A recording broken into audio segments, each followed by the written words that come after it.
Good morning students. मैं doctor सीमा गौड़, पोषण विशेषज्ञ, सेठ मुरलीधर मानसिंह का राजकीय कन्या महाविद्यालय भीलवाड़ा में मेरे अपने व्यक्तिगत यूट्यूब चैनल पर आप सभी छात्राओं का स्वागत करती हूँ। आज के इस वीडियो सत्र में हम लोग मोटापे में आहार आयोजन के विषय में पढ़ेंगे। आज के अध्ययन सत्र में किए जाने वाले बिंदु हैं परिभाषा, मोटापे के प्रकार, मोटापे के कारण, मोटापे के दौरान होने वाले उपापचयी परिवर्तन तथा मोटापे की पहचान। मोटापा अति पोषण के कारण होने वाली वह अवस्था है जो ऊर्जा की अधिकता के कारण होती है। शरीर में आवश्यकता से अधिक ऊर्जा वसा या चर्बी के रूप में संग्रहित हो जाती है तथा शरीर भार में वृद्धि होती है।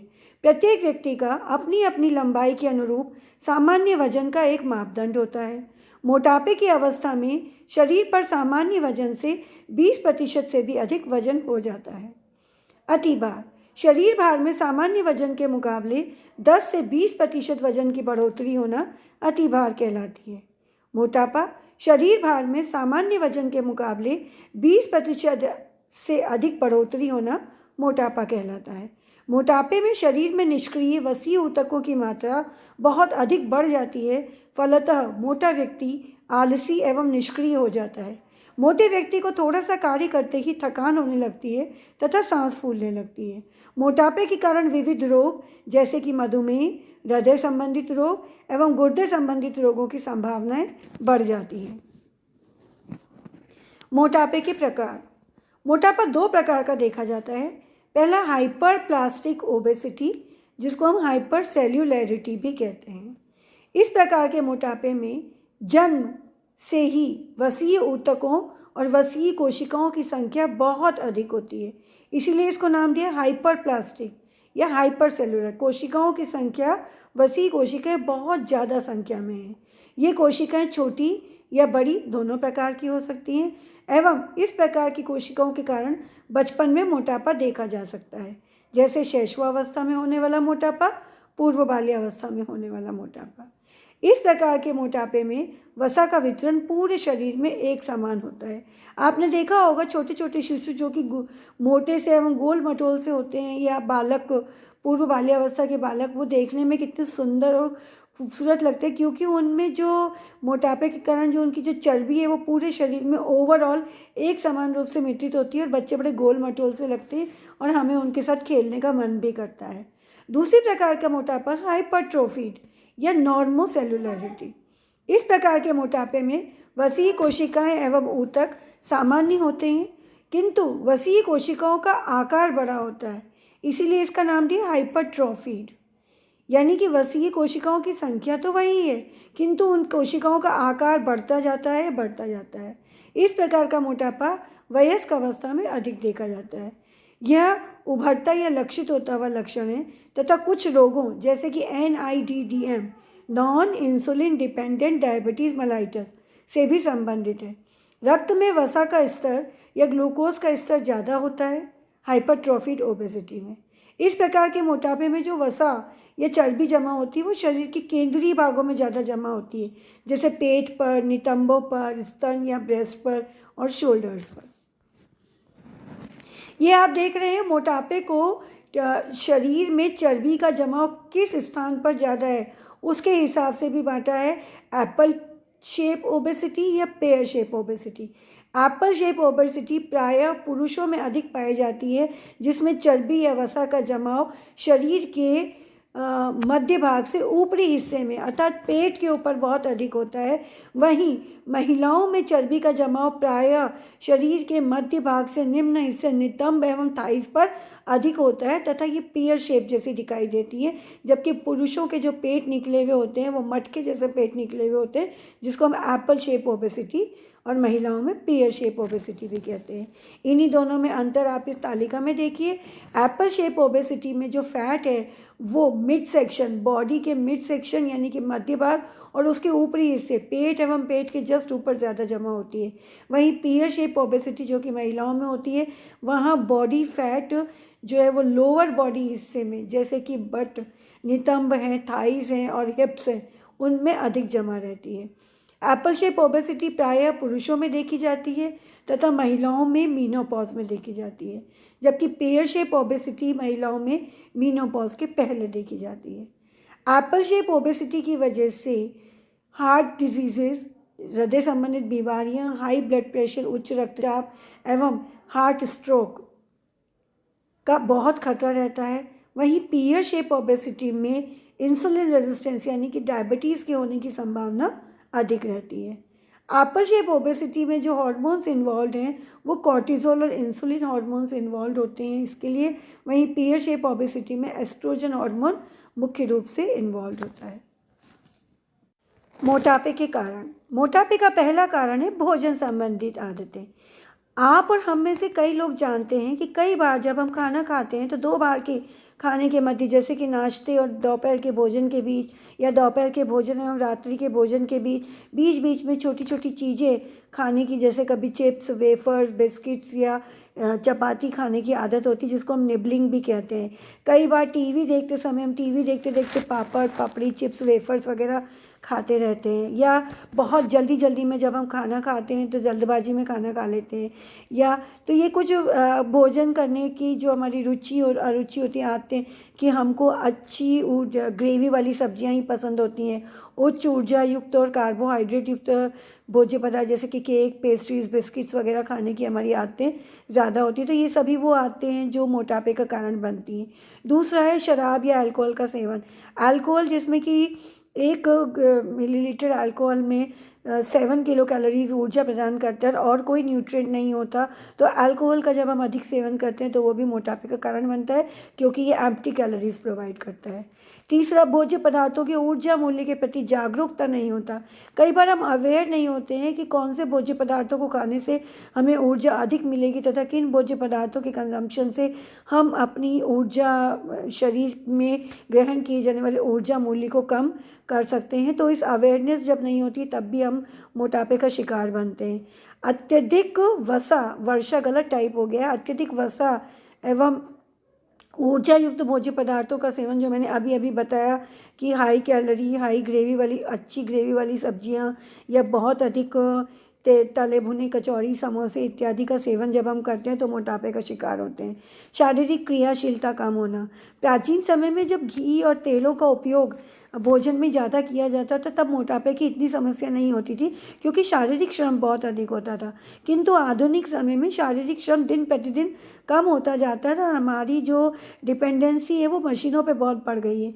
ऐसे में शारीरिक क्रियाशीलता कम होने से हमारी ऊर्जा की डिमांड भी कम हो गई है। जब ऊर्जा की डिमांड तो कम हो गई है किंतु हम अंतर्ग्रहण उतना ही कर रहे हैं, तो इस क्रियाशीलता की कमी के कारण भी जो एक्स्ट्रा एनर्जी है, एक्स्ट्रा ऊर्जा है, वो हमारी बॉडी में फैट अर्थात चर्बी के रूप में जमा होती जा रही है और मोटापे का कारण बन रही है। उपापचय दर अर्थात BMR में कमी। कुछ लोगों की बॉडी मेटाबॉलिक रेट, जो आधारी उपापचय दर होती है, वो जब कम होती है तो ऊर्जा की खपत कम होती है और मोटापे का कारण बनती है।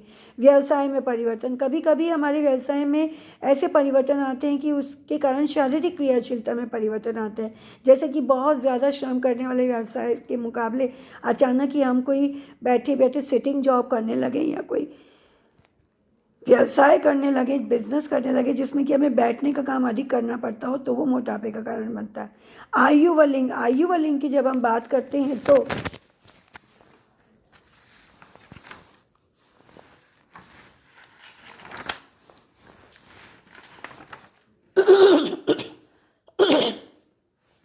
आयु एवं लिंग। मोटापा किसी भी आयु व लिंग के व्यक्तियों में हो सकता है। बचपन से लेकर वृद्धावस्था तक एवं रजोनिवृत्ति के बाद महिलाएं प्रायः मोटी हो जाती हैं, जबकि पुरुषों की जनन ग्रंथियां इस अवस्था में सक्रिय नहीं रहती, तब वो मोटे होते हैं। किशोरावस्था आते आते ही महिलाओं में मोटापा बढ़ने लगता है, लेकिन किशोर लड़कों में इस दौरान कोई विशेष परिवर्तन नहीं होता। महिलाओं में प्रायः मीनोपॉज के बाद मोटापा अचानक बढ़ जाता है। ऐसा उनमें होने वाले हार्मोन्स के परिवर्तन के कारण होता है। शारीरिक रोग एवं समस्याएं। व्यक्तियों में शरीर संबंधी रोग जैसे कि जोड़ों में दर्द, अर्थराइटिस के कारण वे शारीरिक रूप से क्रियाशील नहीं रह पाते और क्रियाशीलता की कमी के कारण उनमें मोटापा आ जाता है। मानसिक कारक। मानसिक रूप से जब व्यक्ति स्ट्रेस और तनाव में रहता है और शरीर संबंधी किसी बीमारी के इलाज की चिंता के कारण उसे तनाव हो जाता है, तो दुबला पतला व्यक्ति भी तनाव में रहने के कारण कई बार तनाव में व्यक्ति बहुत अधिक खाने लगते हैं और उसके कारण वो मोटे हो जाते हैं। इसी प्रकार संवेगात्मक कारक कि जब व्यक्ति अकेले और निराश रहते हैं तो अपने दुख दर्द को छिपाने के लिए या उस तनाव को कम करने के लिए कई बार अत्यधिक भोजन ग्रहण करने लगते हैं, तब भी वो मोटापे का शिकार होते हैं। ये मानसिक और संवेगात्मक कारक जहाँ एक तरफ मोटापे के कारण बनते हैं, वहीं जब तनाव और संवेगात्मक स्थितियों में व्यक्ति भोजन कम कर देता है तो वो दुबलेपन और अंडरवेट का भी कारण बनते हैं। आनुवांशिकता, कई बार मोटापा आनुवांशिक होता है, जिसके कारण माता पिता जब दोनों ही मोटे होते हैं तो उनके बालकों में मोटापा जीन्स के थ्रू हस्तांतरित हो जाता है और बच्चों के मोटे होने की संभावनाएं अधिक होती हैं। अंतःस्रावी ग्रंथियां, शरीर के वसीय ऊतकों के संग्रहण पर नियंत्रण अंतःस्रावी ग्रंथियों के द्वारा होता है। जब अंतःस्रावी ग्रंथियों का स्रवण असंतुलित और अनियंत्रित हो जाता है तो मोटापा बढ़ता है। जैसे थायराइड ग्रंथि के अल्प स्रवण से मोटापा बढ़ता है और इसी प्रकार पीयूष ग्रंथि के अल्प स्रवण से भी शरीर भार में वृद्धि हो जाती है। हाइपोगोनाडिज्म, यौन हार्मोन के कम स्रवण के कारण भी मोटापा बढ़ता है। गर्भावस्था, प्रत्येक गर्भकाल में एक सुपोषित गर्भवती स्त्री के वजन में लगभग 10 से 12.5 किलोग्राम तक वजन की वृद्धि होती है और इस वजन का लगभग आधा भाग वसीय ऊतकों के रूप में महिला के शरीर में संग्रहित होता जाता है, जो कि शिशु जन्म के बाद भी बना रहता है। इस प्रकार प्रत्येक गर्भावस्था में महिला के भार में, शरीर भार में और चर्बी में वृद्धि होती है। आर्थिक स्थिति, उच्च आय वर्ग वाले व्यक्ति जिनका शारीरिक श्रम कम करते हैं और अधिक ऊर्जा युक्त भोजन का सेवन करते हैं, उनमें मोटापे की संभावनाएं अधिक देखी गई हैं बनिस्पत के निम्न आर्थिक स्थिति वाले लोगों में। दवाइयाँ, कई दवाइयाँ मोटापा बढ़ाने में महत्वपूर्ण भूमिका निभाती हैं, जैसे इंसुलिन, हार्मोन, स्टीरॉयड दवाइयाँ, गर्भ निरोधक गोलियाँ आदि। इन दवाइयों के सेवन से भूख बढ़ती है और व्यक्ति अधिक भोजन ग्रहण करने लगता है, जिससे मोटापा बढ़ता है। शरीर की प्रकार्यात्मकता, अर्थात हमारा शरीर किस प्रकार का बना हुआ होता है। शरीर हमारे 3 प्रकार का बना हुआ होता है, एंडोमॉर्फ, एक्टोमॉर्फ और मीजोमॉर्फ। एंडोमॉर्फ बॉडी जो होती है उनमें वसा चर्बी के रूप में ज़्यादा जमी हुई रहती है। मीजोमॉर्फ बॉडी में वसा सामान्य संतुलित अवस्था में रहती है। वहीं एक्टोमॉर्फ बॉडी में वसीय मांसपेशियां तो कम होती हैं तथा लीन बॉडी मास अधिक होता है। तो इस प्रकार जो एक्टोमॉर्फ बॉडी वाले लोग होते हैं वो दुबले पतले, लीन एवं थिन होते हैं। वही एंडोमॉर्फ बॉडी की प्रकृति जिनकी होती है वो मोटे और ओबीज होते हैं। केंद्रीय नाड़ी संस्थान में दोष होने पर, कभी कभी हाइपोथैलेमस के केंद्रीय नाड़ी संस्थान, जो कि केंद्रीय नाड़ी संस्थान का एक हिस्सा है, इसी केंद्र में भूख का केंद्र और तृप्ति का केंद्र होता है। भूख लगना और भोजन ग्रहण करना दोनों ही इसी केंद्र पर निर्भर करती है। यदि भूख के केंद्र में कोई दोष उत्पन्न हो जाता है तो भूख नहीं लगती और व्यक्ति कमज़ोर हो जाता है। इसके विपरीत तृप्ति के केंद्र में अगर दोष उत्पन्न हो जाए और वहाँ की तंत्रिकाएं निष्क्रिय हो जाए तो व्यक्ति अधिक भोजन ग्रहण करने लगता है और मोटापे का शिकार हो जाता है। मोटापे की स्थिति में होने वाले उपापचयी परिवर्तन। पहला, वसा। मोटापे के दौरान वसा का उपापचय बढ़ जाता है। ऐसे लोगों में कार्बोज के मुकाबले वसा प्रारंभिक स्रोत के रूप में ज़्यादा काम आती है और सुबह उठते ही यदि खाली पेट रक्त टेस्ट किया जाए, ब्लड टेस्ट किया जाए, तो रक्त में मुक्त वसीय अम्लों का स्तर बढ़ जाता है, जिसके कारण प्लाज्मा में ट्राइग्लिसराइड का स्तर भी सामान्य के मुकाबले बढ़ा हुआ होता है। हाइपर कोलेस्ट्रोलीमिया के शिकार होते हैं। ऐसे लोगों में लिया गया कार्बोहाइड्रेट जो कार्बोज है वो भी लाइपोजेनेसिस की प्रक्रिया के द्वारा वसा में परिवर्तित होता रहता है, यानी कि लाइपोजेनेसिस अधिक होती है एवं लाइपोलाइसिस यानी वसा का ब्रेकडाउन कम होता है। कार्बोज के अत्यधिक सेवन से ग्लूकोज का स्तर रक्त में बढ़ जाता है और कार्बोज जो कि पहले ऊर्जा देने का काम आता था वह न तो ऊर्जा देता है और न ही ग्लाइकोजन में बदलता है, बल्कि इंसुलिन की संवेदनशीलता में कमी आने के कारण मधुमेह की संभावना भी बढ़ जाती है और कार्बोज लाइपोजेनेसिस की प्रक्रिया के दौरान लिपिड्स सेल्स में कन्वर्ट होने लगता है। वसीय ऊतकों का उपापचय। मोटापे में शरीर में निष्क्रिय वसीय ऊतकों की मात्रा बढ़ती जाती है तथा सक्रिय क्रियाशील ऊतकों में लीन बॉडी मास में कमी आती जाती है। इस कारण मोटा व्यक्ति सुस्त एवं निष्क्रिय हो जाता है तथा ऊतकों में 80 से 90% वसा और 10 से 20% कोशिकीय पदार्थ होते हैं जो बहुत ही उपयोगी होते हैं। इससे कोएंजाइम होते हैं जो वसा के संश्लेषण व जल अपघटन में सहायक होते हैं। मोटापे की पहचान कैसे करें? मोटापे की पहचान आप 3 प्रकार से कर सकते हैं। पहला, शरीर का वजन तोलकर। दूसरा, शरीर में उपस्थित वसा की मात्रा की जानकारी प्राप्त कर अर्थात BMI। और तीसरा, त्वची वलनों को माप कर। पहला, शारीरिक वजन। सामान्य तुला के द्वारा जब व्यक्ति का शरीर का वजन लिया जाता है तो उस सामान्य वजन से व्यक्ति का शरीर भार कितना अधिक है, इसको पहचान कर हम मोटापे की पहचान कर सकते हैं। आप इस टेबल में देख ही रहे होंगे कि जब व्यक्ति का वजन 25% से अधिक होता है तो व्यक्ति माइल्ड डिग्री ऑफ ओबेसिटी से ग्रसित है। जब उसका शरीर भार 25 से 50% के बीच में है तो वो moderate degree of mall nutrition है, को मोटापे से ग्रसित है। 75% से अधिक अगर शरीर भार है तो वो सीवियर ओबेसिटी। और 100% यानी कि इसका शरीर का भार अगर डिज़ायर्ड वजन जो कि उसका होना चाहिए मानक वजन, उससे अगर पूरा 100% यानी कि 2 गुना है तो वो सीवियर, वेरी सीवियर मोटापे की गंभीर बीमारी से ग्रसित है। वसा की मात्रा के द्वारा मोटापे की पहचान करना। वसा की मात्रा BMI के द्वारा भी हम ज्ञात कर सकते हैं। BMI अर्थात बॉडी मास इंडेक्स, जिसको हम शरीर वजन जो कि किलोग्राम में है उसमें लंबाई जो कि मीटर में नापकर उसके स्क्वायर से भाग देकर निकाल सकते हैं। यदि आपका BMI 25 से कम आता है तो आप ओबीज नहीं हैं, मोटे नहीं हैं। 25 से 29.9 के बीच अगर आपका BMI आता है तो आप ग्रेड 1 की ओबेसिटी से प्रभावित है। अगर आपका BMI 30 से 40 के मध्य आता है तो आप ग्रेड 2 ओबेसिटी से प्रभावित है। और अगर आपका BMI 40 से अधिक आता है तो आप ग्रेड 3 ओबेसिटी के शिकार हैं।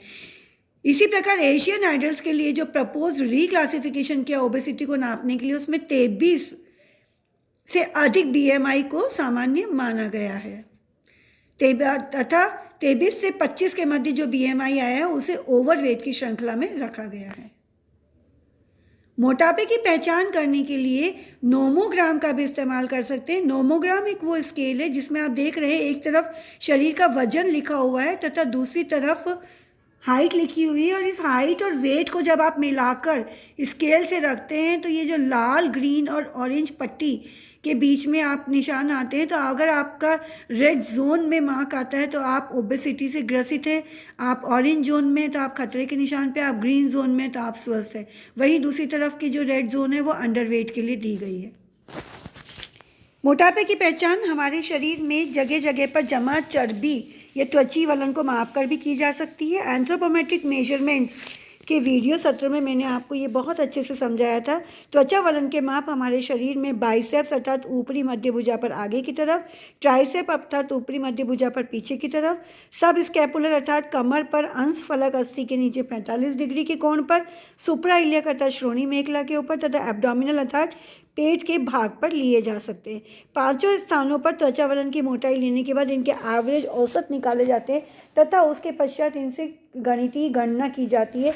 और फिर जब मोटापे की पहचान की जाती तो पुरुषों और महिलाओं में मोटापे की पहचान के लिए परसेंटेज बॉडी वेट अलग अलग दिए। आप देखिए 12 से 20% अगर बॉडी फैट पुरुषों में है तो वो नॉर्मल है, वहीं महिलाओं के लिए 30% तक इसकी रेंज 20 से 30% लिखी गई, क्योंकि लिंग के अनुसार जब देखते हैं तो महिलाओं में प्रतिशत वसा थोड़ी अधिक होती है।